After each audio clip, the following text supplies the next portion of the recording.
એવું કહેવામાં આવે છે કે આ બેમાંથી કોઈ એક ભાજપના રાષ્ટ્રીય અધ્યક્ષ બની શકે છે, કારણ કે બિહાર વિધાનસભાની ચૂંટણી પછી હવે ભાજપે રાષ્ટ્રીય અધ્યક્ષ પદની પસંદગીનો ધમધમાટ વધારી દીધો છે.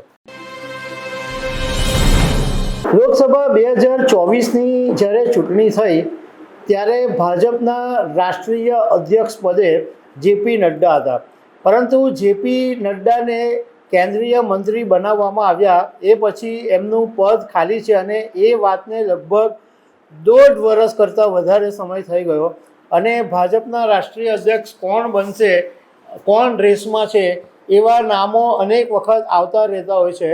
આ વખતે એ 2 નામ સામે આવ્યા છે અને આ બંને નામો ઉત્તર પ્રદેશના છે. એવું કહેવામાં આવે છે કે આ બેમાંથી કોઈ એક ભાજપના રાષ્ટ્રીય અધ્યક્ષ બની શકે છે, કારણ કે બિહાર વિધાનસભાની ચૂંટણી પછી હવે ભાજપે રાષ્ટ્રીય અધ્યક્ષ પદની પસંદગીનો ધમધમાટ વધારી દીધો છે.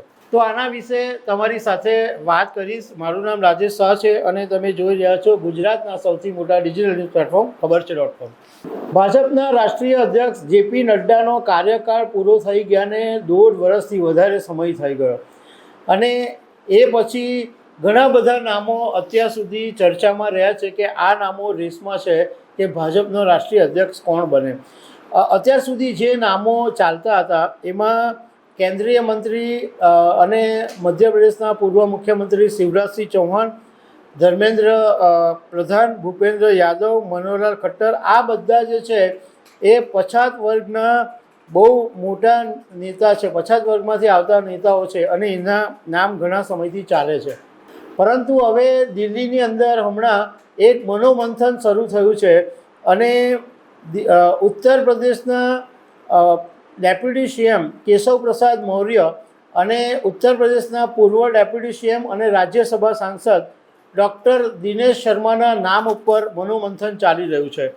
જો આ બેમાંથી કોઈ એક ભાજપના રાષ્ટ્રીય અધ્યક્ષ બનશે તો ઉત્તર પ્રદેશમાંથી ભાજપના રાષ્ટ્રીય અધ્યક્ષ બનનારા ચોથા વ્યક્તિ હશે.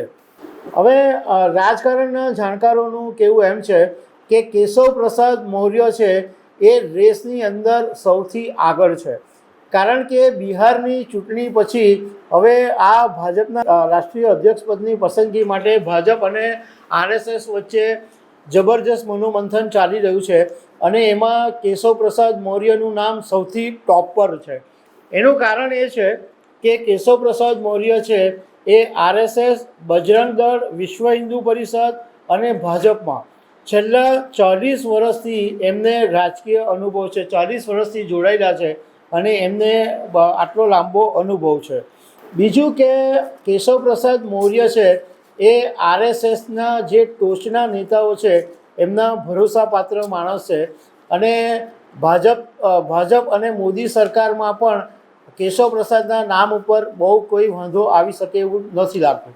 અત્યાર સુધી એવી ચર્ચા ચાલતી હતી કે આરએસએસ જે નામો રજૂ કરતું હતું એ ભાજપને પસંદ નહોતા આવતા અને ભાજપ જે નામો મૂકતું હતું એ આરએસએસને પસંદ નહોતું આવતું.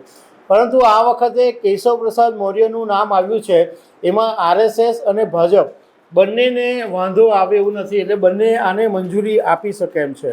બીજું, કેશવ પ્રસાદ મૌર્ય માટે એ વાત બી છે કે વિશ્વ હિન્દુ પરિષદના આંતરરાષ્ટ્રીય અધ્યક્ષ રહી ચૂકેલા ડૉક્ટર અશોક સિંઘલના પણ તેઓ એકદમ નજીકના વ્યક્તિ છે અને કેશવ પ્રસાદ મૌર્યના ઘણા બધા સારા પાસા બી છે. 2012માં તેઓ સિરાયુથી ધારાસભ્ય બન્યા, 2014માં ફૂલપરથી તેઓ સાંસદ બન્યા, 2016ની અંદર ઉત્તર પ્રદેશ ભાજપના અધ્યક્ષ બન્યા, 2017ની અંદર કેશવ પ્રસાદ મૌર્યના નેતૃત્વની અંદર ભારતીય જનતા પાર્ટીને રેકોર્ડ 312 સીટ મળી હતી અને એને કારણે એમને ડેપ્યુટી સીએમ અને પીડબ્લ્યુડી મંત્રાલય સોંપવામાં આવ્યું હતું. આમ તો જ્યારે 2017માં ઉત્તર પ્રદેશમાં ભાજપ ચૂંટણી જીત્યું ત્યારે કેશવ પ્રસાદ મૌર્ય છેલ્લે સુધી મુખ્યમંત્રી તરીકે એમનું નામ હતું, પરંતુ છેલ્લી ઘડીએ એ નામ ફેરવાઈને યોગી આદિત્યનાથ ઉપર આવી ગયું હતું. કેશવ પ્રસાદ મૌર્ય પછાત વર્ગની જાતિમાં સૌથી મોટો ચહેરો ગણાય છે અને ભાજપનું ગણિત એવું છે કે જો કેશવ પ્રસાદ મૌર્યને ભાજપના રાષ્ટ્રીય અધ્યક્ષ બનાવવામાં આવે તો હવે 2027માં જ્યારે ઉત્તર પ્રદેશની ચૂંટણી આવે છે તો પછાત વર્ગના લોકોની અંદર એક બહુ સારો અને મોટો સંદેશો જાય અને એનો લાભ ઇલેક્શનની અંદર મળી શકે એવી ભાજપનું કેલ્ક્યુલેશન છે. અને કેશવ પ્રસાદ મૌર્યનું નામ અચાનક એટલા માટે ચર્ચામાં આવી ગયું કારણ કે એમણે હમણાં તાજેતરની અંદર કેન્દ્રીય રક્ષામંત્રી રાજનાથસિંહ સાથેની મુલાકાત કરી અને એને કારણે કેશવ પ્રસાદ મૌર્યનું નામ અચાનક ચર્ચામાં આવી ગયું. હવે બીજી તરફ અમિત શાહ, પ્રધાનમંત્રી મોદી અને RSSના કેટલાક લોકો સામાન્ય વર્ગમાંથી ભાજપનો રાષ્ટ્રીય અધ્યક્ષ બને એના પર પણ વિચાર કરી રહ્યા છે અને એમાં સૌથી મોટું નામ આગળ આવી ગયું છે ડૉક્ટર દિનેશ શર્માનું. ડૉક્ટર દિનેશ શર્મા ઉત્તર પ્રદેશના પૂર્વ ડેપ્યુટી CM છે અને રાજ્યસભા સાંસદ છે અને એમનો પણ 3 દશકથી રાજકીય અનુભવ છે.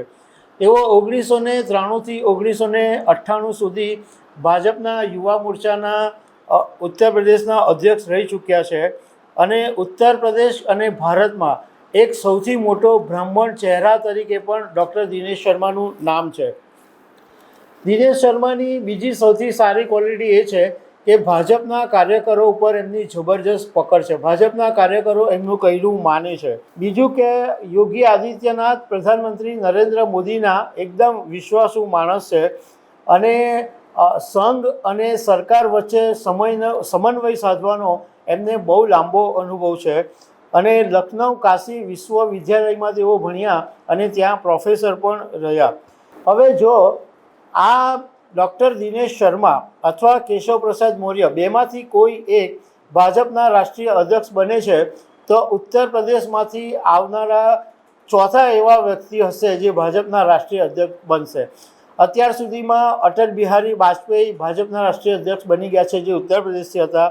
મુરલી મનોહર જોશી ભાજપના રાષ્ટ્રીય અધ્યક્ષ હતા, તેઓ પણ ઉત્તર પ્રદેશથી હતા અને રાજનાથસિંહ પોતે ઉત્તર પ્રદેશથી હતા. એટલે 3 ઓલરેડી ઉત્તર પ્રદેશથી આવેલા ભાજપના રાષ્ટ્રીય અધ્યક્ષ છે અને હવે કોઈ આવશે તો ચોથો બની શકે છે. તો દર્શક મિત્રો, આવી અનેક વાતો સાથે અમે તમને મળતા રહીશું. Thank you very much.